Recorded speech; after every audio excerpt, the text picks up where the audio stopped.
সুপ্রিয় দর্শক, বাংলাদেশ টেলিভিশনের নিয়মিত আয়োজন ফ্যাসিবাদের দিনলিপি অনুষ্ঠানে আপনাদের সবাইকে স্বাগত জানাচ্ছি। আপনাদের সঙ্গে আছি আমি সাইদ খান। আলোচনার জন্য আমার সঙ্গে আছেন দুজন অতিথি। আমার ডান দিকে রয়েছেন ফয়েজুল্লাহ ফয়েজ। দর্শক, এছাড়াও আমাদের সাথে আরেকজন অতিথি রয়েছেন কবি রাসেল রায়হান। দর্শক, দুজন অতিথির মুখ থেকেই ফ্যাসিবাদ নিয়ে আলোচনা শুনব। কোনো শাসক যখন জনগণের মৌলিক অধিকার কেড়ে নেয় তখনই ঘটে গণবিপ্লব। 69, 90 এবং 24-এর অভ্যুত্থান তাই বলে। ফেরাউন, হিটলার, মুসোলিনি, স্ট্যালিন, ইদি আমিন, শেখ মুজিব, শেখ হাসিনা এবং সাম্প্রতিক সময়ের বাশার আল আসাদ পৃথিবীর ইতিহাসে অত্যাচারের প্রকৃষ্ট উদাহরণ। মানবজাতির ক্যালেন্ডারের পাতাকে রক্তাক্ত করা দেশ বিদেশের এই শাসকরা জেনে গেছেন অত্যাচারের ফলাফল কি হতে পারে। এই অনুষ্ঠানের মাধ্যমে আমরা তুলে ধরি আওয়ামী লীগের 16 বছরের দুঃশাসন। বিভিন্ন আলোচনার মাধ্যমে আমরা চিহ্নিত করব গত সরকারের যাবতীয় স্বৈরাচারী ও ফ্যাসিবাদী নীতির ধারণ। এর মাধ্যমে আমরা খুঁজে বের করবার চেষ্টা করব নাগরিক অধিকার নিশ্চিতের পথ, যাতে ভবিষ্যতে আর কোনো শাসক নাগরিক স্বাধীনতাকে লঙ্ঘনের সাহস না পায়। দর্শক, আজ 26 জানুয়ারি 2025। গত 16 বছরের শুধুমাত্র এই দিনটিতে কি কি ঘটেছিল অতিথিদের সঙ্গে আলোচনার আগে বিভিন্ন গণমাধ্যম থেকে সংগৃহীত কিছু সংবাদের শিরোনাম দেখে আসি। 2009 ঠিকাদারি কাজ পেতে শাসক দলের নেতাকর্মীদের দৌড়ঝাঁপ। দীঘিনালায় রাতের আধারে 2 কোটি টাকার দরপত্র ভাগাভাগি। 10 জনকে সচিব পদে পদোন্নতি, 3 জনকে ওএসডি। 2011 ড্যাপের বাস্তবায়ন আটকে গেছে। উপজেলা জনপ্রতিনিধিদের মানববন্ধন করতে দেয়নি পুলিশ। আওয়ামী লীগের প্রার্থীকে জিতিয়ে আনবেন সাংসদ। 2012 দুর্নীতির অভিযোগ মাথায় নিয়েই দুদকের ডিজি। 2013 ঝাড়ুদার দিয়ে ইঞ্জেকশন পুশ, হাসপাতালে স্কুল ছাত্রীর মৃত্যু। 2014 দরদ থাকলে পাকিস্তান চলে যান প্রধানমন্ত্রী। 2015 অস্ত্র হাডুডু খেলার জন্য নয়, র্যাবের মহাপরিচালক বেনজির আহমেদ। শেয়ার বাজারে আবারও বড় দরপতন।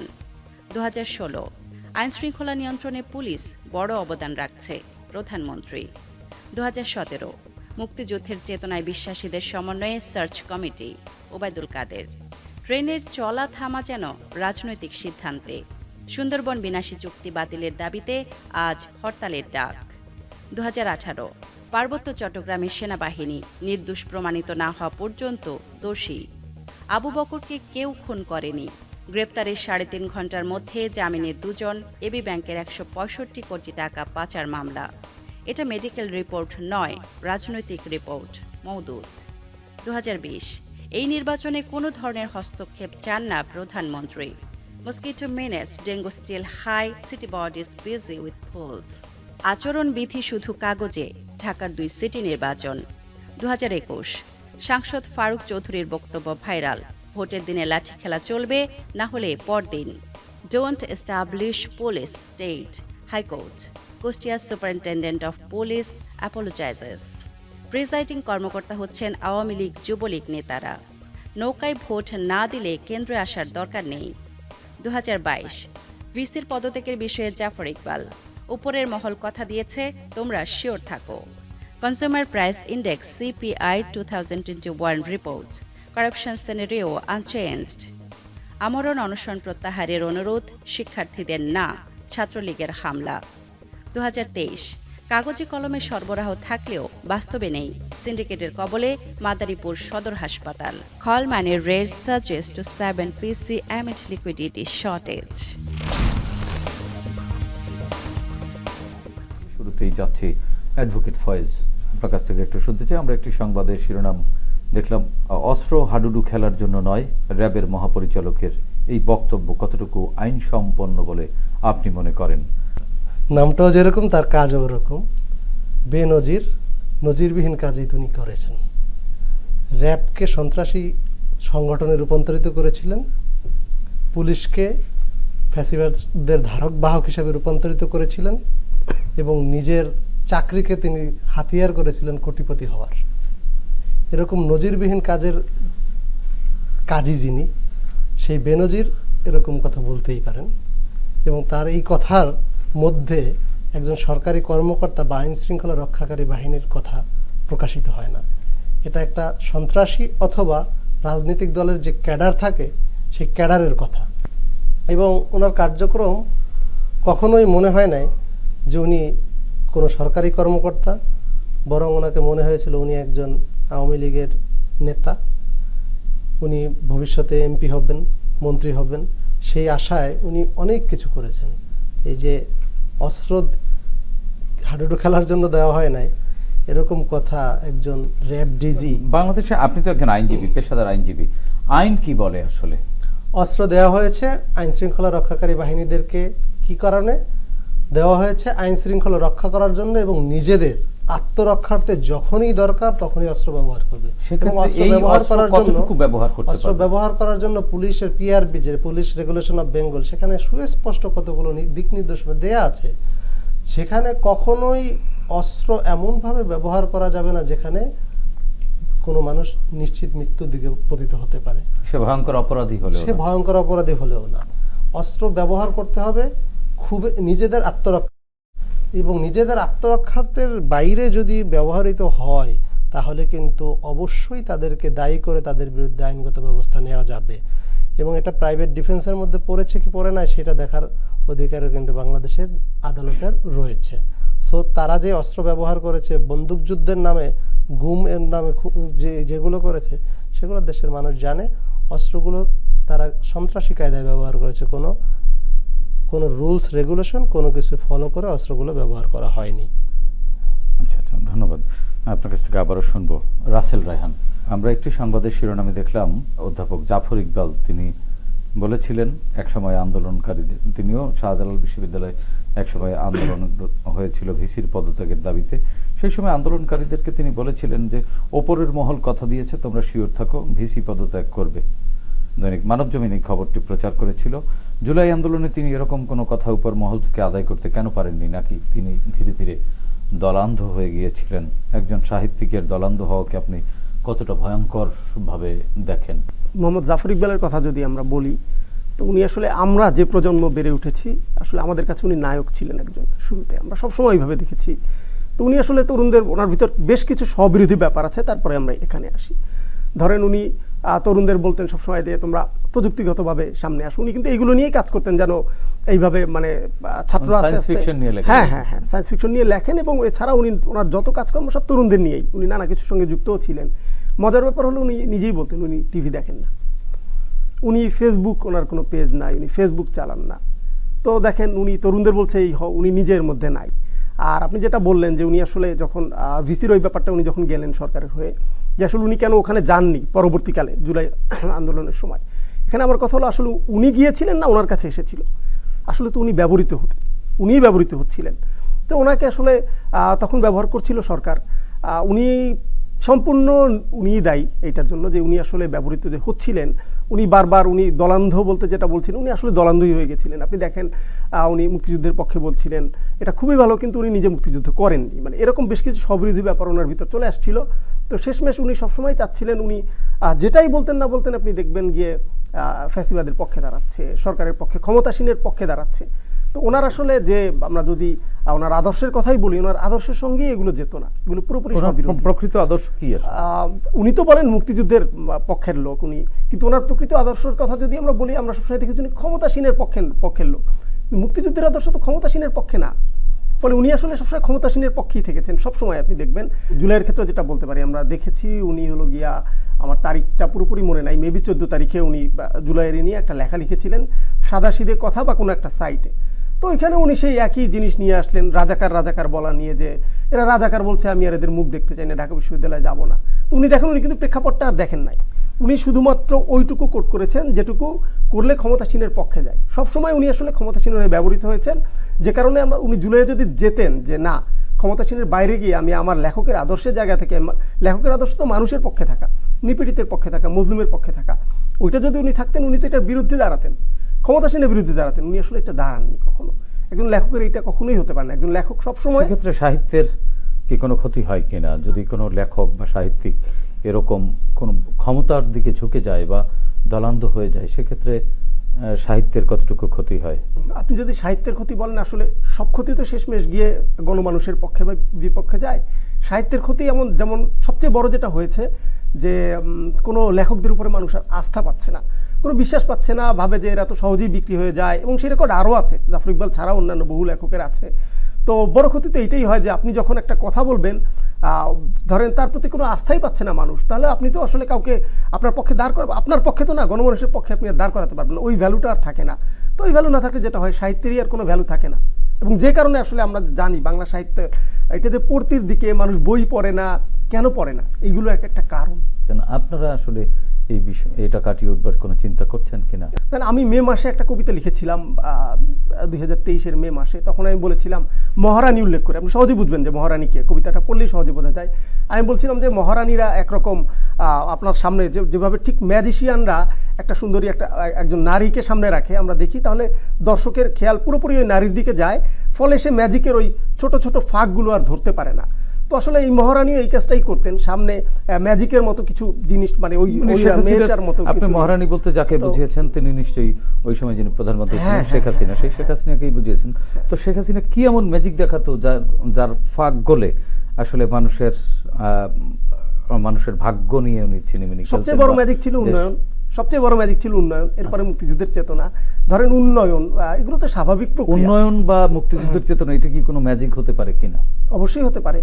মানে বাংলাদেশের মানুষের তো ধরেন মুক্তিযুদ্ধের প্রতি দুর্বলতা সবসময় আছে, আমাদের তো মহান মুক্তিযুদ্ধের প্রতি দুর্বলতা থাকবেই, তো এটা তো সবাই ওন করে। তো উনি যেটা করতেন, এইটাকে স্রেফ ব্যবহার করতেন ওনার পক্ষে নেওয়ার জন্য, এটা একদম মানে ক্রিস্টাল ক্লিয়ার।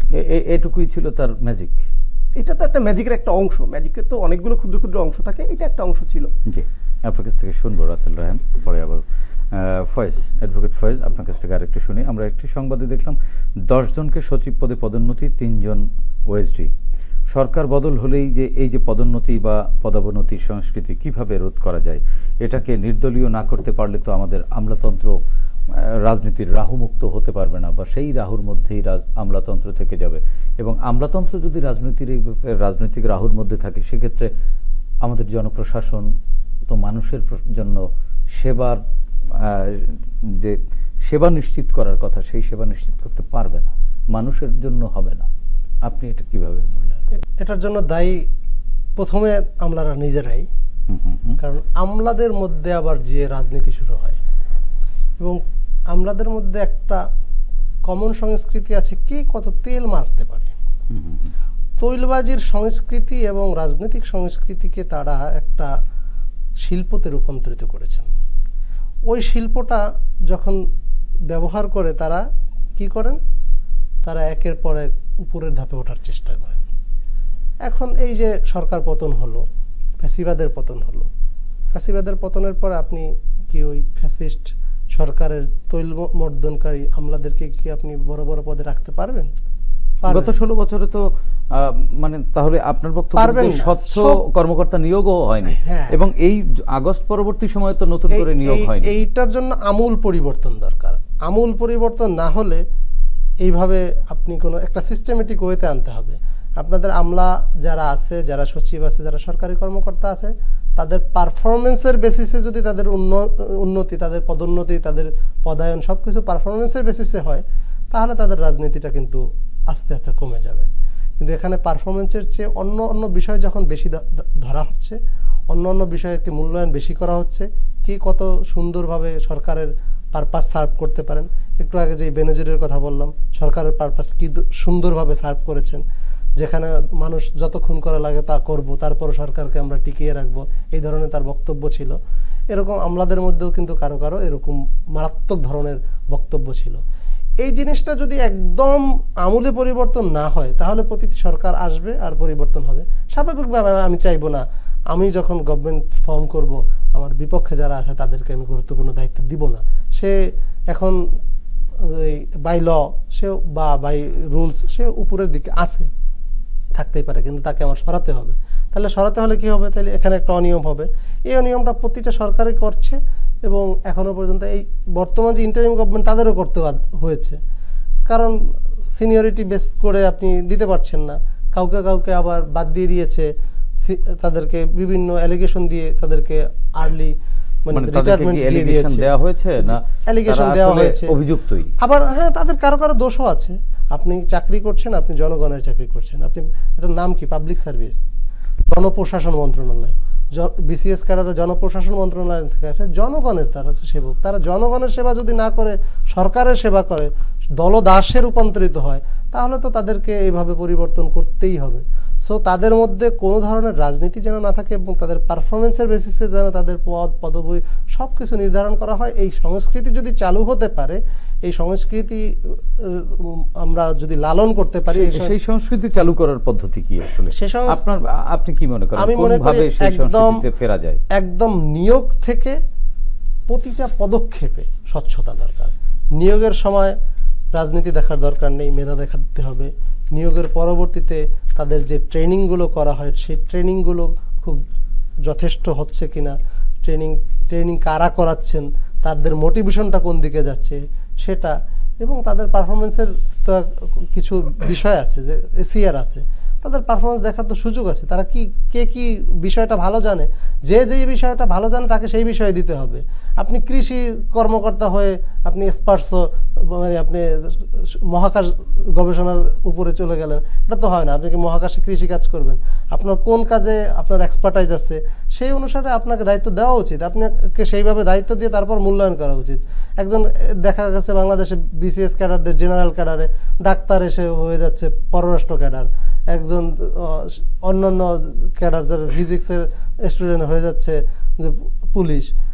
এগুলো একটু মানে প্রথম থেকে স্টুডেন্ট লাইফ থেকে এবং স্টুডেন্ট লাইফের পরে যারা তখন নিয়োগ যখন পেলো, যাক নিয়োগ সে পেয়েছে যেভাবে হোক, এক ক্যাডার থেকে আরেক ক্যাডার চলে গেছে, তার যে উন্নয়ন করার জন্য তার যেই ট্রেনিং, যার পড়াশোনা দরকার হলে আবার নতুন করে পড়াশোনা করানো দরকার, নতুন করে তাদেরকে শিক্ষা ছুটি দিয়ে বা যেভাবে হোক, যেরকম আর্মিতে যেরকম শিক্ষার ব্যবস্থা আছে, একটা গ্রাজুয়েশন আর্মিতে যে আবার ডিপ্লোমা করার সুযোগ আছে, এরকম তাদের করা দরকার। করিয়ে তারপরে তাদের একদম রাজনীতি মুক্ত রেখে তাদেরকে নিজেদের কাজটা জনগণের স্বার্থে করতে দেওয়া দরকার। এটা না করলে এইরকম পদোন্নতি, ওএসডি সব কিছুই হবে।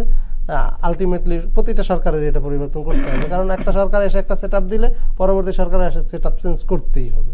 জি, আপনার কাছ থেকে আবারও শুনবো ফয়েজ ভাই। রাসেল রায়হান, আরেকটি সংবাদের শিরোনামে আমরা সুন্দরবনের যে বিদ্যুৎ যে প্ল্যান্ট চুক্তি করেছে, যে সেই সংক্রান্ত একটি সংবাদের বিষয়ে আপনার কাছ থেকে আলোচনা শুনতে চাই।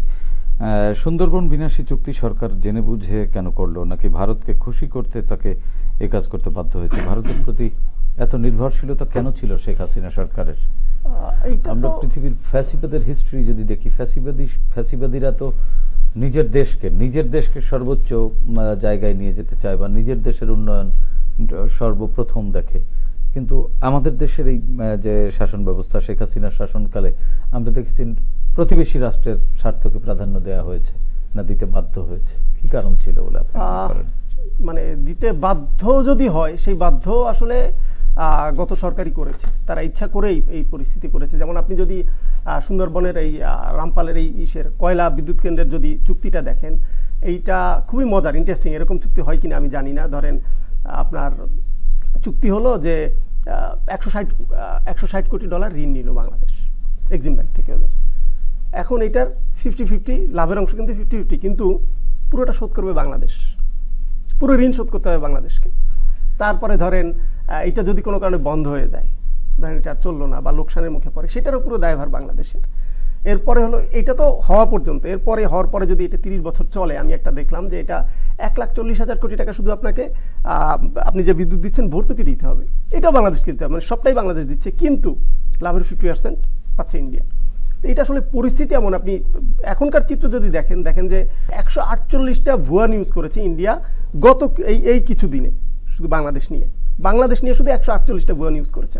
ওদের স্বার্থ কী? তার মানে প্রত্যেকটা ক্ষেত্রে আসলে ইন্ডিয়া চেয়েছে নিজের একটা লোককে রাখতে, নিজের পুতুলকে রাখতে, যাতে ওদের সুবিধা। আপনি দেখেন কত সুবিধা নিয়েছে ওরা। মানে আমরা তো প্রতিবেশী আমরা যদি ক্ষমতার দিক থেকে বা আকৃতির মানে আয়তনের দিক থেকে ছোট দেশ হই, প্রতিবেশী তো আমি একটা বিল্ডিংয়ে থাকি, আমার পাশে একজন টিনের ঘরে থাকে, প্রতিবেশী তো প্রতিবেশী, তার তো আপনার আলাদা সম্মান আছে, তার সঙ্গে আপনার সম্পর্ক প্রতিবেশীর সম্পর্ক, তার সঙ্গে আপনার ভৃত্য আর মনিবের সম্পর্ক না। তো আসলে এমন একটা পরিস্থিতি ক্রিয়েট করা হয়েছে নিজে ক্ষমতায় থাকার জন্য, নিজের আখের গোছানোর জন্য, এটা আসলে পুরোপুরি আমি মনিব বানিয়ে নিয়েছি। রাসেল রায়হান, আরেকটি বিষয় আপনার কাছে একটু জানতে চাই, সেটা হচ্ছে গ্রেপ্তারের 3.5 ঘন্টা পর 2 জন জামিনে 165 কোটি টাকার পাচার মামলা। ক্লাসিক্যাল ফ্যাসিস্টরা তো টাকা দেশে রাখে, সে কেন বিদেশে নিয়ে গেল? শেখ হাসিনার সরকারের অধিকাংশ লোক বা তার পরিবারের সবাই বিদেশে টাকা নিয়ে গেছে, নাকি তারা আগে থেকেই জেনে গেছে তারা আসলে টিকবেন না, বা এই দেশে তারা থাকবেন না, বা এই দেশটাই আদৌ তাদের না? কোনটি আসলে? তাদের পরবর্তী প্রজন্ম কোথায় আছে আপনি বলেন, কে কোথায় আছে? তাদের পরবর্তী, তারা থাকা অবস্থায়, ক্ষমতা থাকা অবস্থায় কে কোথায় ছিল? সবাই বিদেশে, সবাই বাইরে আছে। তারা ওখানে বাড়ি কিনেছে, ওখানে যত টাকা পয়সা যাচ্ছে ওখান থেকে, যদি এখানেও ব্যবসা করে ওখান থেকে করছে। তার মানে তো আসলে তারা ভবিষ্যতে কি যাবে তারা তো বর্তমানটাই বিদেশ আসলে বানিয়ে ফেলেছিল। আপনি দেখেন, আপনি তো ভবিষ্যতে আসতে পারবে কি পারবে না বলছিলেন, তারা তো বর্তমানটাই বিদেশে সবাই, সবার কিছু, শুধু 2-3 জন 4 জন এখানে বসে এক ধরনের ব্যবসা করছে। হ্যাঁ, কিন্তু দেশপ্রেম বলতে তো আসলে কিছুই ছিল না, কিচ্ছু না। এবং এই টাকা পাচারে, এটা হলো সম্ভবত 2 ব্যাংকের ব্যাংকার, তো ওনারা হলেন কি, আপনি দেখেন এদের প্রত্যেকের খুঁজলে পাবেন পরবর্তী প্রজন্ম বিদেশে, সব বাইরে। এরা আসলে কোনো অবস্থায় চাচ্ছে যে যদি কোনো কারণে ক্ষতিগ্রস্ত হতেও হয় তাহলে আমি হব, কিন্তু আমার ফ্যামিলি, আমার পরিবার, আমার পরবর্তী প্রজন্মের পর প্রজন্ম সবাই নিশ্চিত একটা জীবন যাপন করবে, এবং সেটা সুন্দর জীবন, একটা অভিজাত জীবন যাপন করবে বিদেশে। এখানে আসার ওনারা আগে থেকেই সিদ্ধান্ত নিয়েছিলেন যে এই দেশে কিছু না, একদম এই দেশটা ওনাদের জন্য একটা প্রজেক্ট। একদমই তাই। জি, এরা কেন নিজের প্রজন্মকে কেন বাংলাদেশে পড়াচ্ছে না? তারা শিক্ষা নিয়ে কথা বলছে, তারা স্বাস্থ্য নিয়ে কথা বলছে, কিন্তু চিকিৎসার জন্য বাইরে যাচ্ছে। তারা নিজেরাই জানতেন যে এই দেশকে তারা ধ্বংস করে দিচ্ছে। একদম। হ্যাঁ, তো ধ্বংসস্তূপের ভিতরে অবশ্যই প্রজন্ম থাকতে পারে না। ধন্যবাদ রাসেল রায়হান। আপনার কাছ থেকে আবারও শুনবো অ্যাডভোকেট ফয়েজ, আপনার কাছ থেকে একটু শুনে আসি। সাংসদ ফারুক, রাজশাহীর সংসদ সদস্য ফারুক চৌধুরী একটি ভাইরাল বক্তব্য ছিল, ভোটের দিনে লাঠি খেলা চলবে, না হলে পরের দিন। দৈনিক মানবজমিনে সংবাদটি প্রচার করেছিল। একজন সংসদ সদস্যের এমন বক্তব্য কতটা আইনসম্মত বলে আপনি মনে করেন, এবং এ ধরনের বক্তব্য দেওয়ার পর তার সংসদ সদস্য পদ থাকা উচিত কিনা? এটি তো একটি জনপদে ভীতিকর একটি বাক্য উনি ছেড়ে দিলেন, এবং আইন শৃঙ্খলা পরিস্থিতি চরম অবনতি হয়ে যাওয়ার মতো একটি বক্তব্য। এটি আপনার আসলে? একজন সংসদ সদস্য একটি সংসদীয় আসনের দায়িত্ব পালন করেন, একটি সংসদীয় আসনের হেড বলা যায়, জনগণের প্রতিনিধি। তার মুখ থেকে যখন এই বক্তব্য আসে, তখন ওই আসন সহ সারা দেশের অবস্থাটা কত খারাপ হতে পারে তার ফলাফল আপনারা এই যে দেখেছেন, তো কতগুলো মানুষের জীবন নিয়েছে। উনি তো সংসদ সদস্য বাই নেম, সংসদ সদস্য তাকে বলাও যায় না, কারণ সংসদ সদস্য উনি যেই নির্বাচনে হয়েছেন সেই নির্বাচন তো আসলে নির্বাচন ছিল না। 14 সালের একতরফা নির্বাচন, তারপরের 18 সালের রাতের ভোট। এইসব রাতের ভোটের সংসদ সদস্যরা এরকম বক্তব্য দিয়ে পার পেয়ে যাবেন, এই জন্যই দিতে পেরেছেন। এটা বাংলাদেশ ছাড়া অন্য কোথাও যদি হতো তাহলে ওনার সাথে সাথে কয়েক ঘন্টার মধ্যে পদত্যাগ করা লাগতো, কিন্তু বাংলাদেশে সে এই বক্তব্য দিয়েছেন। এই বক্তব্য দেওয়ার পরে আবার দীর্ঘদিন ক্ষমতায় থেকেছেন।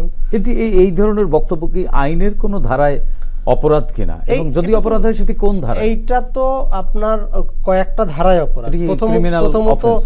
প্রথমত তো এটাকে আপনি ক্রিমিনাল ইন্টিমিডেশন যেটাকে বলে, মানে কাউকে প্ররোচিত করা, এখানে মানুষকে খারাপ কাজের দিকে, একটা দাঙ্গা সংঘর্ষের দিকে প্ররোচিত করা।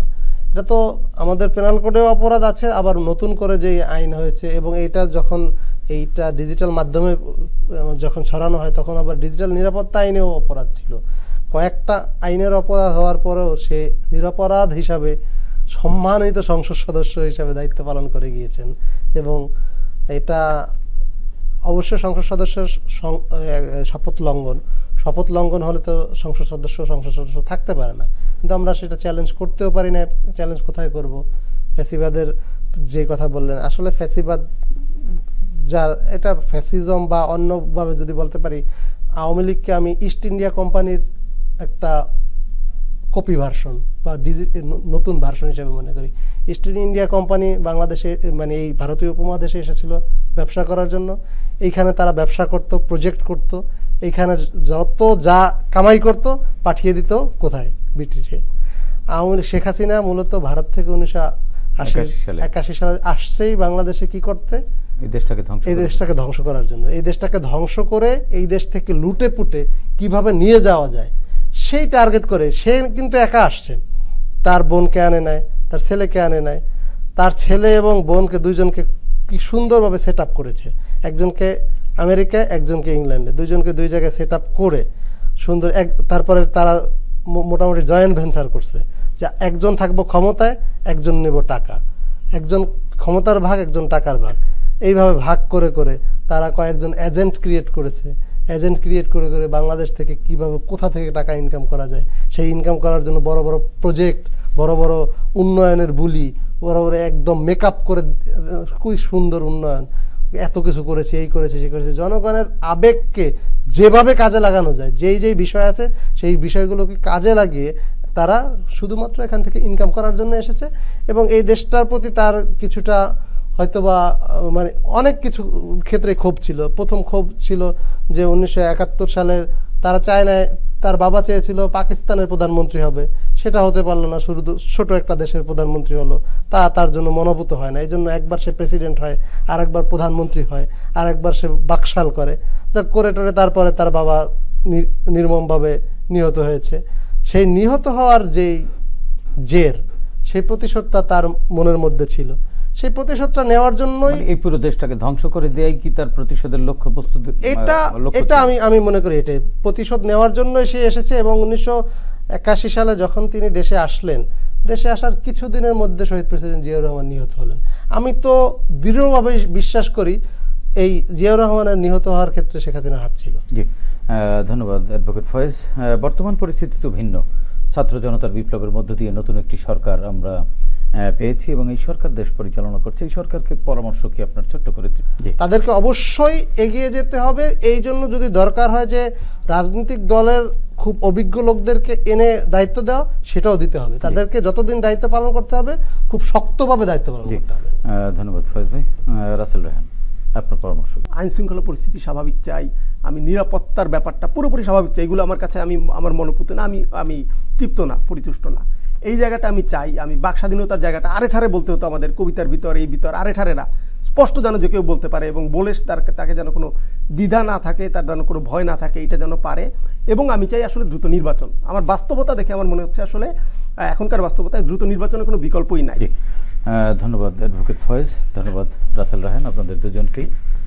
প্রিয় দর্শক, 36 জুলাইয়ের গণ অভ্যুত্থানের মাধ্যমে ছাত্র জনতা এই মাটির গর্ভে যে নতুন আলো প্রবেশ করিয়েছে তা ধরে রাখবার দায়িত্ব শুধু সরকারের একার নয়, আমাদেরও। বিভিন্ন স্থানে ঘটে যাওয়া মব ভায়োলেন্স, মব জাস্টিস ফ্যাসিবাদী সংস্কৃতিরই অংশ। সুশাসনের প্রয়োজনে দীর্ঘদিনের চর্চিত এই ফ্যাসিবাদী সংস্কৃতি থেকে বেরিয়ে এসে আইনের আশ্রয় নিতে হবে আমাদের। আসুন আমরা সুনাগরিকের পরিচয় দেই, ফ্যাসিবাদকে রুখে দেই।